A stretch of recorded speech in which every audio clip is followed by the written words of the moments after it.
Igniting Community, a safe space to learn, share, and grow. Don't forget to like and subscribe below. Hey everyone, welcome back to the Ignite in Community YouTube channel. My name is Codi Chen and I am the co-creator of Heartworks Writing. We take care of all of your copywriting, editing, ghostwriting, content coaching, and book coaching needs, all at www.heartworksw.com. You can also find me on social at Codi Elizabeth, also our company at Heartworks Writing. Today, I am going to talk all about the importance of loving the story that you are telling. So if you are writing a book, or if you are keeping up with a blog, or any other writing activity that you do, it's so important that you love it. And you probably already know this if you're doing this on your own time anyway. So today I'm going to talk about some tips and some tricks for you to really dive into your writing and really fill your senses outside of just sitting at your desk and getting out your word count. So one of the first things that you can do to really build out your story is going to be make a playlist. So if you're writing a memoir, and memoir is personal stories and personal, real, true events, it's going to be awesome for you to go look back at that time period and listen to the music that you listened to back then. So for example, if you are writing about how you're feeling at 13 years old, think about what music was playing during that time, probably on the radio, and what did you really enjoy listening to? So if you were all about like TLC and all of that, just plug those into your ears for a little bit and you're gonna start to feel those 13-year-old feelings come up again about that crush on that boy or girl, or, you know, any of the times you were upset with your parents and just wanted to be an adult. Listening back to the music is such an excellent way for us to remember without sitting here being like, I've got to remember. It's a natural process, and this can totally help. So create a playlist of a bunch of the songs, whether you're a child, an adolescent, or now an adult and you're writing about a couple years ago.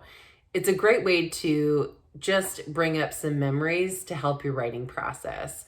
Also, if you're writing fiction, which is not true stories, not based on true events and true people, think about what your character would really like to listen to. Make a playlist for them, and as you're writing or getting prepared to write, you can go off and listen to that and really get into the mood.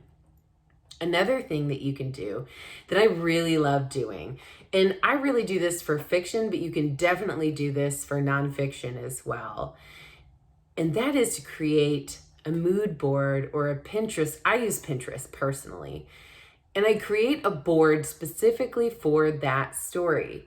So for one story that I enjoy working on, it's a fiction piece of mine, I have a whole board titled with that character's name and kind of about the plot line. So I've got fashion in there, I have settings in there, I have different places, I have different writing prompts, different voices in how the main character would speak. You can find so much information, and when you are feeling blocked, when things aren't flowing supernaturally, you're going to be able to go and get some inspiration for this Pinterest board. Or you don't know exactly how to describe the image inside your head. You're in a dense forest and you're trying to convey that, but really the dark tones of it set the mood of the story. Sometimes looking at those pictures and getting inspiration just visually will help the words come out in a really beautiful and powerful way. The next thing that you can do is keep little knickknacks and things around your desk that inspire you and the story that you're writing. So for example, I have this awesome moon light, and you can turn it on and it changes different colors. It can rotate through the colors. This makes me happy. I feel like it's something that one of my characters would really enjoy having in her home. And so when I'm writing, I let this go. I set it on a color that I'm really digging, or I let it cycle through the colors and let it go that way. Any little things around fresh flowers, if that's what your character likes, or if that's what you really like, anything to stimulate your senses and get you more in the mood to write your book.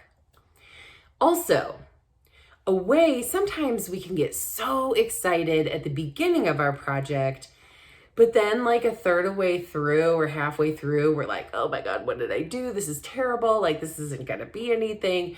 Essentially, imposter syndrome sets in, a little bit of writer's block maybe. And we want to combat that because that's not fun. It's totally natural. It happens with pretty much everyone during the process, so don't beat yourself up about it. But something that you can do to really start to continue to fall in love as your story progresses as well is when you have an idea for a dialogue or a scene or introducing a new character. Make sure to take out the note section of your phone and record exactly what you're thinking right when you're thinking it. If you're driving or it's not a great time for you to be typing, then take the voice recorder on your phone and voice record those notes. If you're out, go ahead and grab a napkin and jot your idea down. Write on the back of a flyer. Anything that you can do. This creates excitement, it creates momentum, and it keeps your story alive and going. Did you know that that's what Matthew McConaughey did?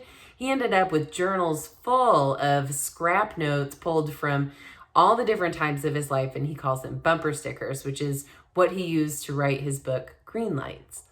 So, we want to be able to show our love and our passion through our writing. And that means we need to continue to stay excited about it. So what do you do when you are feeling kind of meh in your whole writing process? I hope that this has given you some tips for you to go out there and be able to really rev up what you love doing. Definitely share in the comments, and please give us a like and subscribe to the Ignite in Community YouTube channel. It's been wonderful talking with you as always.